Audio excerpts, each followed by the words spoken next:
India Legal presents Courts Roundup.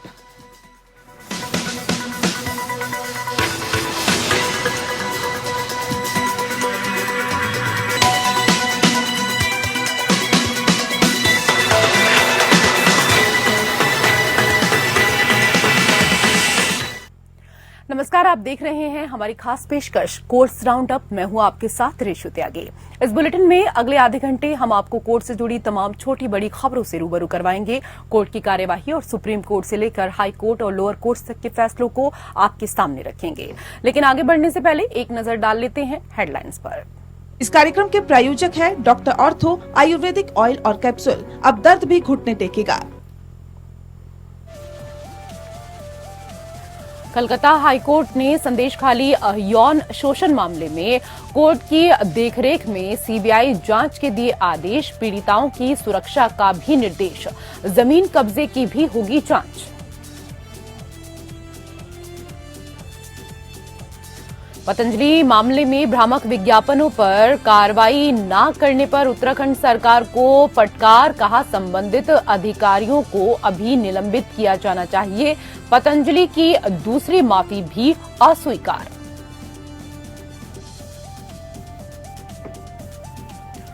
Delhi शराब घोटाला case में गिरफ्तार अरविंद केजरीवाल की याचिका पर सुप्रीम कोर्ट फिलहाल नहीं करेगा सुनवाई। मामले की सुनवाई के लिए कोई स्पेशल बेंच नहीं बनेगी।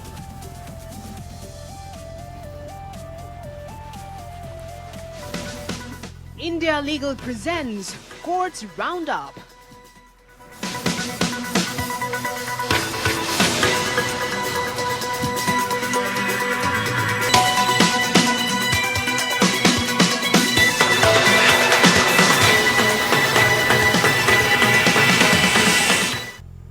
कोर्ट से जुड़ी खबरें अब विस्तार से। सुप्रीम कोर्ट ने भ्रामक चिकित्सा विज्ञापनों के प्रकाशन पर अवमानना मामले में पतंजलि आयुर्वेद और उसके प्रबंध निदेशक आचार्य बालकृष्ण द्वारा दायर माफी के दूसरे हलफनामे को खारिज कर दिया है। रामदेव ने अपने उत्पादों को लेकर बड़े बड़े दावे करने वाली कंपनी द्वारा जारी विज्ञापनों पर सुप्रीम कोर्ट से बिना शर्त माफी मांगी है। कोर्ट ने उत्तराखंड सरकार को भी आड़े हाथों लिया है और कहा है कि सरकार प्रशासन ने पतंजलि की अवैध गतिविधियों की अनदेखी की है। कोर्ट ने दोषी लाइसेंसिंग अधिकारियों से मिली भगत पर उत्तराखंड सरकार को भी फटकार लगाई है।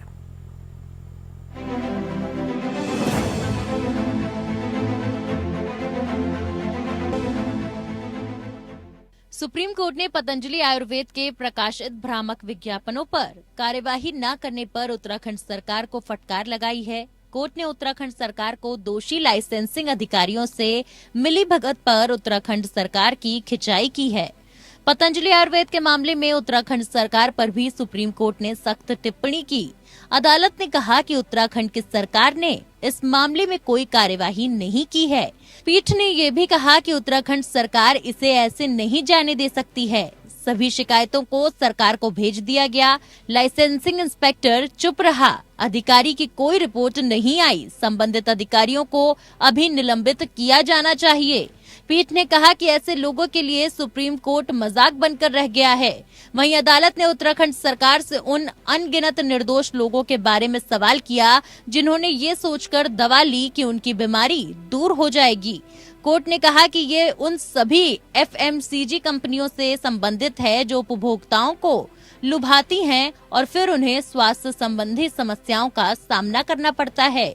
जस्टिस हेमा कोहली और एहसानुद्दीन अमानुल्लाह की पीठ ने अपने आदेश में कहा, हम राज्य लाइसेंसिंग प्राधिकरण की कार्यवाही से स्तब्ध हैं और ये फाइलों को आगे बढ़ाने के अलावा कुछ भी नहीं दिखाता है और राज्य लाइसेंसिंग प्राधिकरण द्वारा मामले को विलंबित करने का स्पष्ट प्रयास किया गया है। राज्य लाइसेंसिंग प्राधिकरण गहरी नींद में रहा और जिस व्यक्ति के पास ये अधिकार था 9 माह से पद पर है। संयुक्त निर्देशक पद दिव्य फार्मेसी पतंजलि द्वारा अधिनियम का उल्लंघन करने का मामला संज्ञान में आना ही काफी है। दिव्य फार्मेसी द्वारा राज्य प्राधिकरण की चेतावनियों के प्रति दिखाया गया तिरस्कार उत्तर के लहजे और भाव से स्पष्ट है। रामदेव और पतंजलि आयुर्वेद लिमिटेड के एमडी आचार्य बालकृष्ण ने अपने उत्पादों को लेकर बड़े बड़े दावे करने वाली कंपनी द्वारा जारी विज्ञापनों पर एक बार फिर सुप्रीम कोर्ट से माफी मांगी। पतंजलि के भ्रामक विज्ञापन मामले में वरिष्ठ वकील मुकुल रोहतगी ने सुप्रीम कोर्ट की पीठ के समक्ष योग गुरु बाबा रामदेव का हलफनामा पढ़ा, जिसमें उन्होंने कहा था कि वह विज्ञापन के मुद्दे पर बिना शर्त माफी मांगते हैं। इस पर शीर्ष अदालत ने जमकर फटकार लगाई और कहा कि हम अंधे नहीं हैं, हम माफीनामा स्वीकार करने से इनकार करते हैं। वहीं ये भी कहा कि वह केंद्र के जवाब से संतुष्ट नहीं है। न्यायमूर्ति हिमा कोहली और न्यायमूर्ति ए अमानुल्लाह की पीठ ने कहा, माफी केवल कागज पर है, हम इसे स्वीकार करने से इनकार करते हैं, हम इसे जानबूझकर आदेश का उल्लंघन मानते हैं। अब अगली सुनवाई 16 अप्रैल को होगी। Bureau report, APN। उधर दिल्ली के मुख्यमंत्री केजरीवाल को 24 घंटे में अदालतों से 3 झटके लगे हैं। दिल्ली शराब घोटाला केस में गिरफ्तार अरविंद केजरीवाल की याचिका पर सुप्रीम कोर्ट में फिलहाल सुनवाई नहीं होगी। हाईकोर्ट के फैसले के खिलाफ उच्चतम न्यायालय गए अरविंद केजरीवाल को सुप्रीम कोर्ट ने स्पष्ट कर दिया है कि सोमवार से पहले सुनवाई होने की कोई गुंजाइश नहीं है। सुप्रीम कोर्ट में फिलहाल मामले की सुनवाई के लिए कोई स्पेशल बेंच नहीं बनेगी। अब सोमवार से पहले अरविंद केजरीवाल की याचिका पर सुनवाई नहीं होगी, क्योंकि अगले 4 दिनों तक कोर्ट की छुट्टी है। वहीं कलराउज एवेन्यू कोर्ट और दिल्ली हाई कोर्ट से भी केजरीवाल को निराशा ही हाथ लगी थी।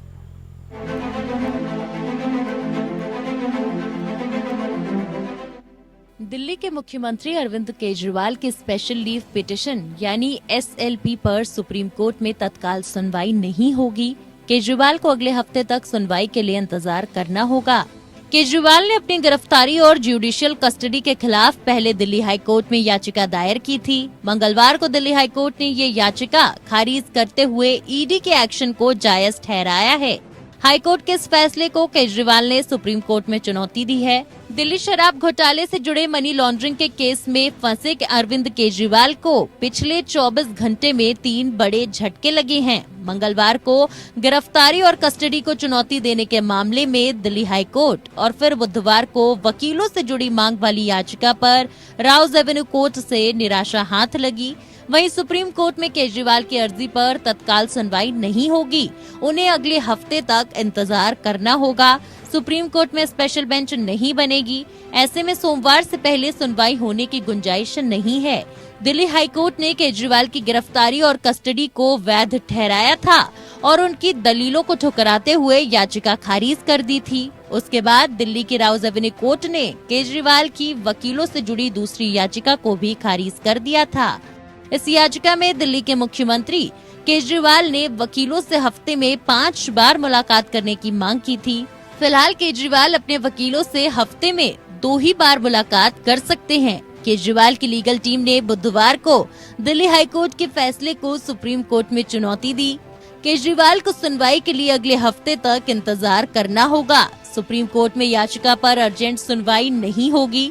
दरअसल गुरुवार को ईद, शुक्रवार को स्थानीय छुट्टी और फिर शनिवार रविवार की छुट्टियां हैं। ऐसे में सुप्रीम कोर्ट में फिलहाल न स्पेशल बेंच बनेगी और न सोमवार से पहले सुनवाई होने की गुंजाइश है। अब संभवतः सोमवार तक सुनवाई की उम्मीद नहीं है। दिल्ली हाईकोर्ट ने मंगलवार को दिल्ली शराब घोटाले से जुड़े मनी लॉन्ड्रिंग केस में केजरीवाल की गिरफ्तारी और न्यायिक हिरासत को जायज ठहराया है। केजरीवाल की न सिर्फ याचिका खारिज कर दी गई है, बल्कि कोर्ट ने ये भी स्पष्ट किया है कि जांच एजेंसी प्रवर्तन निर्देशालय ने जो सबूत दिए हैं वो पुख्ता हैं।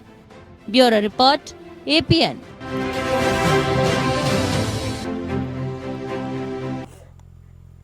उधर कलकत्ता हाईकोर्ट ने संदेशखाली मामले में महिलाओं के खिलाफ अत्याचार और जमीन हड़पने के आरोपों की CBI जांच के आदेश दिए हैं। इन सभी की जांच कोर्ट की निगरानी में की जाएगी। कोर्ट ने कहा कि CBI को नई ईमेल ID खोलकर संदेशखाली घटना से जुड़ी शिकायतें जमा करनी होंगी।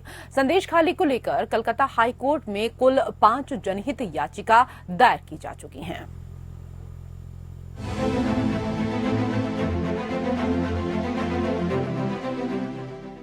कलकत्ता हाईकोर्ट ने संदेशखाली में महिलाओं पर हुए अत्याचार और जमीन कब्जाने के आरोपों की जांच CBI को सौंपने का आदेश दिया है। ये जांच कोर्ट की निगरानी में होगी। संदेशखाली में ED के अधिकारियों पर हुए हमले की जांच भी CBI द्वारा की जा रही है। संदेशखाली मामले में TMC नेता शाहजहां शेख और उसके साथियों पर आरोप है शाहजहां शेख ईडी टीम पर हमले का भी आरोप है। कोर्ट ने कहा कि सीबीआई को नई ईमेल आईडी खोलकर संदेश खाली घटना से जुड़ी शिकायतें जमा करनी होगी। संदेश खाली को लेकर कलकत्ता हाई कोर्ट में कुल 5 जनहित याचिका दायर की जा चुकी है। कोर्ट ने अपने आदेश में कहा कि संदेश खाली मामले की गंभीरता को देखते हुए इसमें कोई शक नहीं है कि मामले की निष्पक्ष जांच की जानी चाहिए। हमारी राय है कि जांच एजेंसी को राज्य को भी सहयोग देना चाहिए। हाईकोर्ट ने आगे कहा कि सीबीआई एक रिपोर्ट दाखिल करेगी और जमीन हड़पने की जांच भी करेगी। एजेंसी के पास आम लोगों, सरकारी विभागों, गैर सरकारी संगठनों आदि सहित किसी से भी पूछताछ करने की शक्ति होगी। निगरानी का आदेश देते हुए 15 दिन के अंदर सीसीटीवी कैमरा भी लगा दिए जाने चाहिए। इसके साथ ही उन्होंने कहा कि जरूरत के हिसाब से एलईडी स्ट्रीट लाइट भी लगाई जानी चाहिए। इन सब का खर्च बंगाल सरकार के द्वारा वहन किया जाएगा।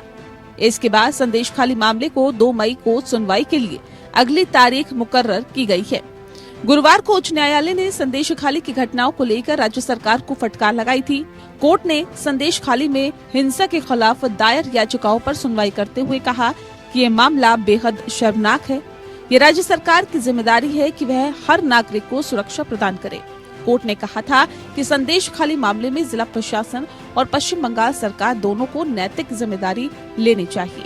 कोर्ट ने कहा कि यहाँ 100% जिम्मेदारी सत्तारूढ़ सरकार की है। अगर किसी नागरिक की सुरक्षा खतरे में है तो सरकार जिम्मेदार है। अगर पीड़ित पक्ष की वकील जो भी कह रही है उसमें 1% भी सच्चाई है तो ये बेहद शर्मनाक है कि स्थानीय टीएमसी नेताओं ने जबरन उनकी जमीन पर कब्जा कर रखा है। कुछ महिलाओं ने टीएमसी नेताओं पर दुष्कर्म के गंभीर आरोप लगाए। Bureau report. दिल्ली शराब नीति मामले में आरोपी मनीष सिसोदिया की राउज एवेन्यू कोर्ट में दाखिल जमानत याचिका पर सुनवाई के दौरान ईडी ने अपनी दलीलें कोर्ट के सामने रखी। ईडी के वकील ने कहा कि ये तय करने की जरूरत है कि क्या मुकदमा कछुआ गति से आगे बढ़ रहा है। जांच एजेंसी ने सुप्रीम कोर्ट के पहले के फैसलों का हवाला देते हुए कहा कि कोर्ट को मामले पर गुण दोष के आधार पर विचार करना होगा। दिल्ली की राउज एवेन्यू कोर्ट में ईडी के वकील ने कहा कि कोर्ट को यह तय करने की जरूरत है कि क्या मुकदमा काफी धीमी गति से आगे बढ़ रहा है। साथ ही ईडी ने सुप्रीम कोर्ट के पहले के फैसले का हवाला देते हुए कहा कि कोर्ट को मामले में मेरिट के आधार पर विचार करना होगा। ईडी ने कहा कि सिसोदिया पीएमएलए की धारा 45 की दोहरी शर्तें पूरी नहीं कर रहे हैं। ईडी ने कहा कि कोर्ट अभी इस निष्कर्ष पर नहीं पहुंच सकता कि मनीष सिसोदिया दोषी नहीं है। ये मानने के उचित आधार हैं। उन्होंने एक्सपर्ट की रिपोर्ट से भटकाने का दिखावा करने के लिए ईमेल प्लांट किए। इसके लिए हमारे पास दस्तावेजी प्रमाण, व्हाट्सएप चैट और ईमेल भी हैं। फिलहाल मनीष सिसोदिया की जमानत याचिका पर सुनवाई पूरी। राउज एवेन्यू कोर्ट मामले में इस दौरान अगली सुनवाई 15 अप्रैल को होगी। अब अगली सुनवाई इस पूरे मामले पर 15 अप्रैल को होगी। इससे पहले ईडी ने दिल्ली की एक अदालत में मनीष सिसोदिया की दूसरी जमानत याचिका का विरोध किया था और कहा कि मुकदमे की सुनवाई में देरी हो रही है। ईडी ने दलील दी थी कि मुकदमे में देरी करने के लिए सिसोदिया सहित आरोपी व्यक्तियों की ओर से ठोस प्रयास किए गए थे। जनवरी में आम आदमी पार्टी नेता ने केंद्रीय जांच ब्यूरो और ईडी द्वारा दर्ज किए गए मामलों में दूसरी बार जमानत की मांग करते हुए दिल्ली की राउज एवेन्यू अदालत का दरवाजा खटखटाया था।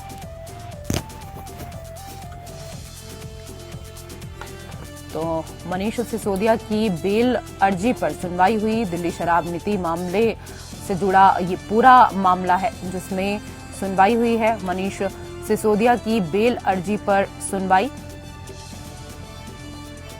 आपको बता दें कि दिल्ली शराब नीति मामले में आरोपी मनीष सिसोदिया की राउज एवेन्यू कोर्ट में दाखिल जमानत याचिका पर सुनवाई के दौरान ईडी ने अपनी दलीलें कोर्ट के सामने रखी। ईडी के वकील ने कहा कि ये तय करने की जरूरत है कि क्या मुकदमा कछुआ गति से आगे बढ़ रहा है। जांच एजेंसी ने सुप्रीम कोर्ट के पहले के फैसलों का हवाला देते हुए कहा कि कोर्ट को मामले पर गुण दोष के आधार पर विचार करना होगा। दिल्ली की राउज एवेन्यू कोर्ट में ईडी के वकील ने कहा कि कोर्ट को ये तय करने की जरूरत है कि क्या मुकदमा काफी धीमी गति से आगे बढ़ रहा है। साथ ही ईडी ने सुप्रीम कोर्ट के पहले के फैसलों का हवाला देते हुए कहा कि कोर्ट को मामले में मेरिट के आधार पर विचार करना होगा।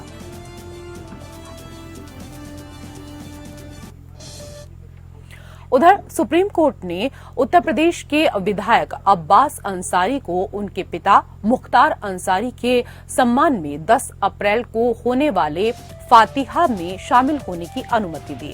मुख्तार गैंगस्टर से राजनेता बने थे, जिनकी 28 मार्च को दिल का दौरा पड़ने से मृत्यु हो गई थी। जस्टिस सूर्यकांत और जस्टिस केवी विश्वनाथन की खंडपीठ ने आदेश दिया कि अब्बास को अनुष्ठान में शामिल होने के लिए उसके गृह नगर ले जाया जाए और 13 अप्रैल को कासगंज जेल वापस लाया जाए। अब्बास अंसारी फिलहाल हथियार लाइसेंस मामले में जेल में हैं। पिछले साल नवंबर में उन्हें इलाहाबाद हाई कोर्ट ने ये कहते हुए जमानत देने से इनकार कर दिया था कि नई दिल्ली में उनके परिसर से भारी मात्रा में हथियार और गोला बारूद बरामद हुए हैं। हाईकोर्ट ने आगे अंसारी द्वारा गवाहों को प्रभावित करने और सबूतों के साथ छेड़छाड़ करने के जोखिम का हवाला दिया। वर्तमान याचिका शुरू में अंसारी को अपने पिता के अंतिम संस्कार में शामिल होने के लिए दायर की गई, लेकिन इसे समय पर सूचीबद्ध नहीं किया जा सका। ऐसे में पिछली तारीख पर अंसारी को याचिका में संशोधन करने और उसकी प्रति प्रतिवादी राज्य को देने की अनुमति दी गई। सुनवाई के दौरान सीनियर वकील कपिल सिब्बल ने अब्बास की ओर से आग्रह किया कि अंतिम संस्कार पहले ही पूरा हो चुका है, जिसमें वो शामिल नहीं हो सके क्योंकि मामला समय पर सूचीबद्ध नहीं है। ये प्रार्थना की गई कि अब्बास को फातिहा और उसके बाद कुछ समय के लिए अपने परिवार के सदस्यों के साथ रहने की अनुमति दी जाए। उत्तर प्रदेश राज्य की ओर से पेश एएजी गरिमा प्रसाद ने अब्बास की ओर से की गई प्रार्थना का पुरजोर विरोध करते हुए कहा कि वो हिस्ट्री शीटर है, जिसके चित्रकूट जेल के अंदर आचरण के कारण उसे कासगंज जेल में स्थानांतरित किया गया। एएजी ने आगे दावा किया कि बुधवार के लिए कोई समारोह निर्धारित नहीं है और फातिहा में शामिल होने की अनुमति मांगने वाला आवेदन राज्य को नहीं दिया गया। पक्षकारों की दलीलें सुनने के बाद खंडपीठ ने कहा कि अब्बास के पिता का 28 मार्च को निधन हो गया था। इस तथ्य पर कोई विवाद नहीं है। ऐसे में याचिका अस्वीकार करने का कोई कारण नहीं है।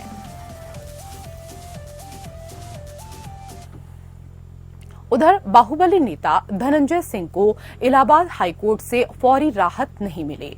हाईकोर्ट ने धनंजय सिंह की सजा पर सुनवाई पूरी हुए बिना रोक लगाने से इनकार कर दिया है। इससे धनंजय सिंह को लोकसभा चुनाव लड़ने के सपने पर बड़ा झटका लगा है।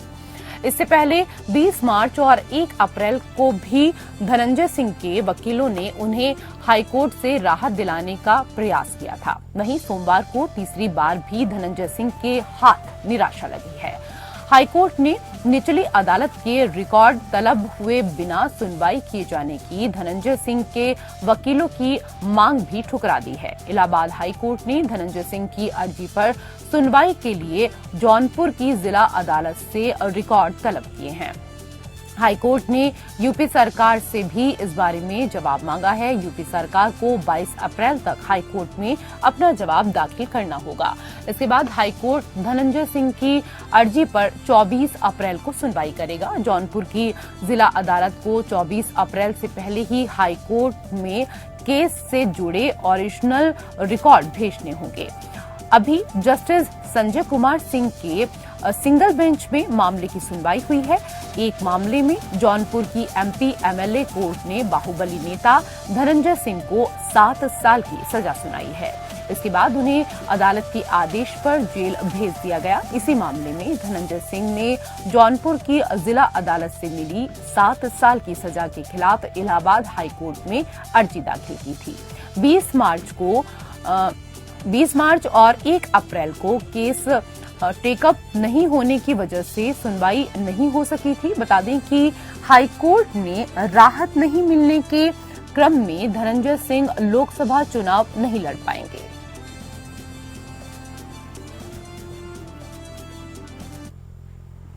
और अब आइए समझते हैं कि क्यूरेटिव पिटीशन आखिर क्या होती है और क्यों इसे दाखिल किया जाता है। इंडिया लीगल के वेब रिपोर्टर इस पर आपको अधिक जानकारी देने वाले हैं।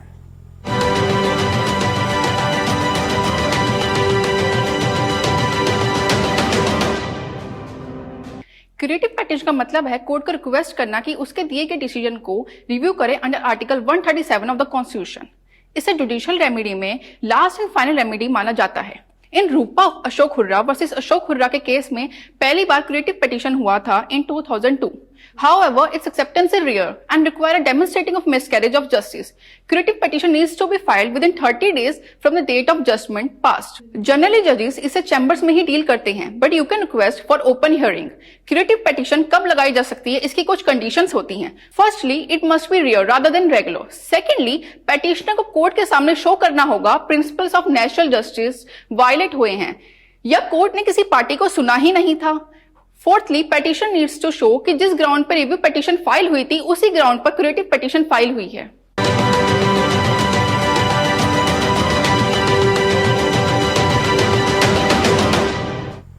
कोर्ट से जुड़ी हुई खबरों में मेरे साथ फिलहाल इतना ही। नमस्कार। India Legal presents Courts Roundup.